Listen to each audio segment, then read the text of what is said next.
السلام علیکم ورحمۃ اللہ وبرکاتہ۔ ناظرین، استقبال ہے آپ کا وائرل نیوز لائیو جلگاؤں میں آپ کا میزبان حافظ عبدالرحیم۔ ناظرین، آئیے ڈالتے ہیں ہمارے ملک کی 10 بڑی اہم خبروں پر ایک نظر۔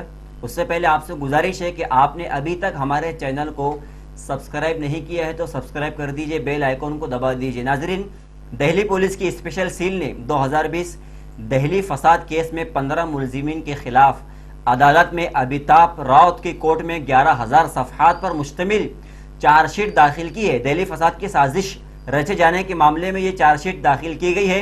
15 ملزمین کو وطن سے غداری، فساد کرنے، قتل کرنے سمیت 23 سے زائد سنگین الزامات کے تحت چارج شیٹ داخل کی گئی ہے۔ مجموعی طور پر 11,000 صفحات پر مشتمل چارج شیٹ میں 747 گواہ بنائے گئے ہیں۔ پہلے مرحلے کی جانچ میں اسپیشل سیل کو 195 دن لگے۔ ثبوت کے طور پر 75 الیکٹرانک ویڈیوز کو رکھا گیا ہے، جن میں 25 واٹس ایپ گروپ، CDR اور CCTV فوٹیج شامل ہے۔ دعویٰ کیا گیا ہے کہ یہ سبھی ثبوت گواہوں کے بیانات سے مل رہے ہیں۔ دہلی فساد میں 53 لوگوں کی موت ہو گئی تھی اور 583 لوگ زخمی ہو گئے تھے۔ فساد میں بڑے پیمانے پر سرکاری اور نجی جائیداد کا نقصان ہوا تھا۔ قریب 20 کروڑ سے زائد کا نقصان ہونے کی بات کہی گئی ہے۔ فساد کے دوران 16,000 PCR کال موصول ہوئے تھے، جس کی بنیاد پر جانچ کے بعد 751 معاملے درج کیے گئے ہیں۔ ناظرین، شیعہ وقف بورڈ کے سابق چیئرمین وسیم رضوی میں کورونا انفیکشن کی تشخیص ہوئی ہے۔ میڈیا ذرائع سے موصول ہو رہی خبروں کے مطابق ان کے سونگنے کی صلاحیت بھی ختم ہو گئی ہے اور سر کے ساتھ بدن میں بھی درد کی شکایت ہو رہی ہے۔ کورونا رپورٹ پازیٹیو آنے کے بعد وسیم رضوی نے خود کو گھر میں آئسولیٹ کر لیا اور ساتھ ہی اپنے رابطے میں آنے والے لوگوں سے گزارش کی ہے کہ وہ بھی اپنا کورونا ٹیسٹ کروا لے۔ اسی درمیان اپنی زہر انگیزی اور متنازع بیان کے لیے مشہور وسیم رضوی نے اپنے مخالفین کو لے کر ایک بار پھر سخت الفاظ استعمال کیا ہے۔ کورونا انفیکشن کی زد میں آنے کے بعد انہوں نے طنزیہ انداز میں کہا کہ کٹر پنتھی ملا میرے کورونا پازیٹیو ہونے پر خوش بالکل نہ ہو، کورونا کو شکست دے کر جلد واپس میں لوٹوں گا۔ دراصل وسیم رضوی کئی بار مسلمانوں کے خلاف بیان دینے کے لیے لوگوں کی تنقید کا نشانہ بن چکے ہیں اور اسی لیے انہوں نے اپنے بیان کے ذریعے ناقدین کو یہ پیغام دینے کی کوشش کی ہے۔ ناظرین، لداخ کے ریزانگ لانگ میں دراندازی کی کوشش میں ہندوستانی جوانوں کے ذریعے کھدیڑے جانے کے بعد اب چین اروناچل پردیش کی سرحد پر اپنی نظریں جما رہا ہے۔ چین اب اروناچل پردیش میں line of actual control LAC پر اپنے فوجیوں کے لیے ٹھکانہ بنا رہا ہے۔ ہندوستانی فوج نے چینی سرحد میں پیپلز لبریشن آرمی موومنٹ کا نوٹس لیا ہے۔ رپورٹ کے مطابق اروناچل پردیش کے اسفلا، ٹوٹنگ، چانگ جا اور فشٹل 2 کے برعکس چینی علاقے میں چینی سرگرمیاں دیکھی گئی ہے۔ یہ علاقے ہندوستانی سرحد سے محض 20 کلومیٹر کی دوری پر ہے۔ حکومت کے اعلیٰ ذرائع نے CNN نیوز 18 کو یہ جانکاری دی ہے۔ اندیشہ ہے کہ چینی فوج ہندوستانی علاقے میں دراندازی کی فراق میں ہے۔ چین کسی پرامن اور بغیر آبادی والے جگہ کو اپنے قبضے میں لینے کی کوشش کر رہا ہے۔ چینی افواج کی طرف سے دراندازی کے اندیشے کے مد نظر ہندوستانی فوج الرٹ پر ہے اور یہاں فوجیوں کی تعیناتی بھی بڑھا دی گئی ہے۔ ناظرین، کورونا کے تشویشناک دور میں ملک کا ہر شہری بے روزگار ہے، لوگ بے روزگار ہے اور اقتصادی بدحالی کا شکار ہے۔ ایسے نامساعد حالات میں کسانوں نے محنت، خون پسینہ ایک کر کے پیاز کی پیداوار کی اور مرکزی سرکار نے اس کی برآمدی پر پابندی عائد کر دی۔ اس کے خلاف کل تھانے کانگریس کے دفتر کے باہر تھانے شہر کانگریس کے صدر وکرانت چوہان کی قیادت میں مرکزی حکومت کے خلاف مظاہرہ کیا گیا۔ یہ فیصلہ واپس لینے کا مطالبہ کیا۔ اس موقع پر وکرانت چوہان نے کہا کہ کسان مالیاتی بحران کا شکار ہے اور ایسے میں پیاز کی برآمدی پر پابندی عائد کرنا شرمناک ہے۔ وکرانت چوہان نے مودی حکومت پر تنقید کا نشانہ کیا اور کہا کہ پہلے ملکوں میں بے روزگاری بڑھ رہی ہے اور آپ نے کسانوں کا مال روک کر، پیاز کو روک کر، اس پر پابندی لگا کر کسانوں کو اور زیادہ پریشانی میں مبتلا کر دیا۔ ناظرین، مہاراشٹر سماجوادی پارٹی لیڈر رکن اسمبلی ابو عاصم اعظمی بھی کورونا مثبت پائے گئے ہیں، کورونا پازیٹیو پائے گئے ہیں۔ ان کی صحت گزشتہ 4 دنوں سے بہتر نہیں تھی، جس کے بعد انہوں نے کورونا کی جانچ کروائی تو وہ مثبت پائے گئے۔ گزشتہ 2 روز پہلے انہوں نے بخار کی شکایت کی تھی، طبیعت بھی بہتر نہیں تھی، اس لیے وہ آرام کر رہے تھے۔ اسی دوران انہوں نے ڈاکٹروں سے مشورہ کیا اور اپنے آپ کو کورونا اصولوں کے تحت خود کو علیحدہ کر لیا۔ انہوں نے عوام پارٹی کے کارکنان اور ان کے احباب سے یہ اپیل کی ہے کہ گزشتہ 3 سے 4 دنوں میں کسی نے بھی ان سے ملاقات کی ہے، جو بھی ان کے رابطے میں آیا ہے، تو انہوں نے خود یہ کہا ہے کہ وہ اپنی رپورٹ چیک کروا لے، اپنے آپ کو چیک اپ کر دے تاکہ پتہ چل جائے کہ کون کورونا پازیٹو ہے۔ اور انہوں نے یہ بھی کہا کہ میرے لیے دعا بھی کرے کہ میں بہت جلد صحت یاب ہوں اور پھر لوگوں کی خدمت کے لیے میدان میں حاضر ہو جاؤں۔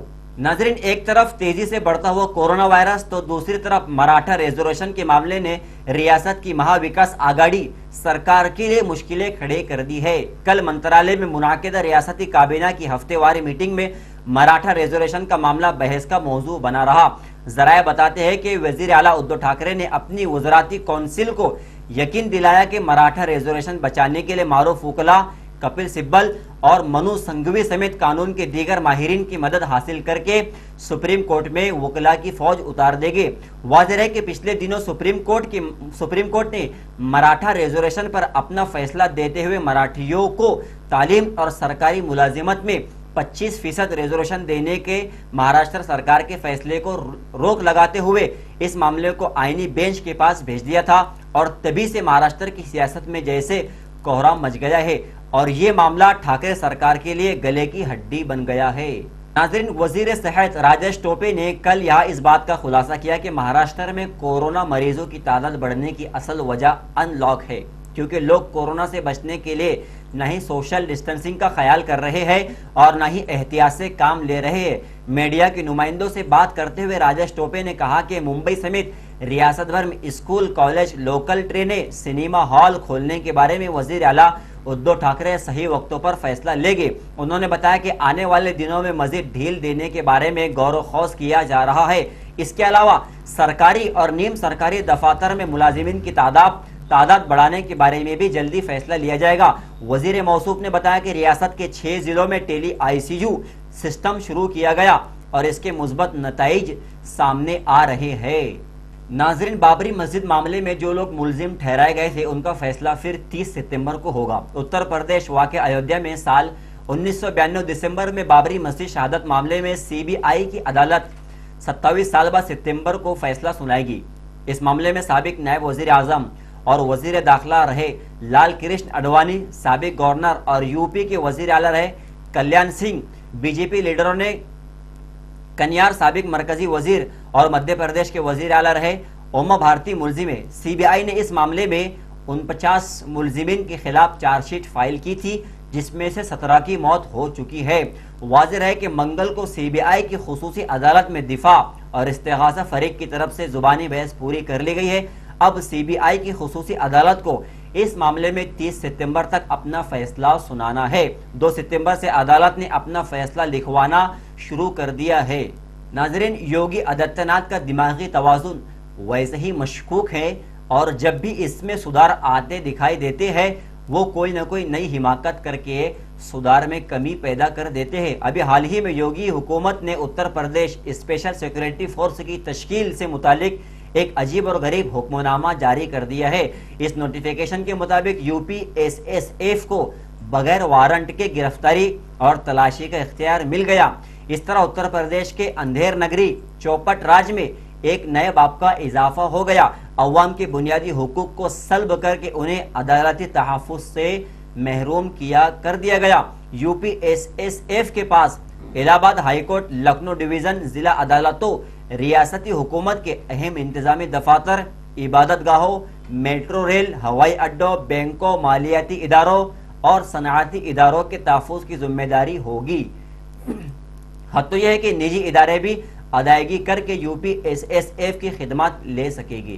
ناظرین، ملک میں کورونا وائرس کی بڑھتی ہوئی تعداد کے ساتھ اس جان لیوا وبا سے نجات پانے والوں کی تعداد بھی بہت تیزی سے بڑھ رہی ہے اور گزشتہ 24 گھنٹوں کے دوران 82,000 سے زیادہ افراد وبا سے شفا یاب ہوئے ہیں۔ ملک میں ایک دن میں کورونا سے شفا یاب ہونے والوں کی یہ تعداد ریکارڈ توڑ ہے۔ اس سے پہلے اتنے لوگ اس سے زیادہ کبھی شفا یاب نہیں ہوئے ایک دن میں۔ تاہم افسوس کی بات یہ کہ اسی عرصے کے دوران ریکارڈ 1290 کورونا مریضوں کی موت بھی ہوئی ہے۔ مرکزی وزارت صحت اور خاندانی بہبود کی جانب سے بدھ کے روز جاری تازہ ترین اعداد و شمار کے مطابق ملک میں گزشتہ 24 گھنٹوں کے دوران کورونا وائرس کو مات دینے والوں کی تعداد 82,261 سے بڑھ کر مجموعی تعداد 39,82,361 ہو گئی ہے، جبکہ 1,290 متاثرہ افراد فوت ہو گئے، جس سے ہلاک شدگان کی تعداد 82,066 ہو گئی ہے۔ اسی عرصے کے دوران ملک میں کورونا وائرس کے مزید 90,123 نئے کیسز سے متاثرین کی مجموعی تعداد 50,20,260 ہو گئی ہے۔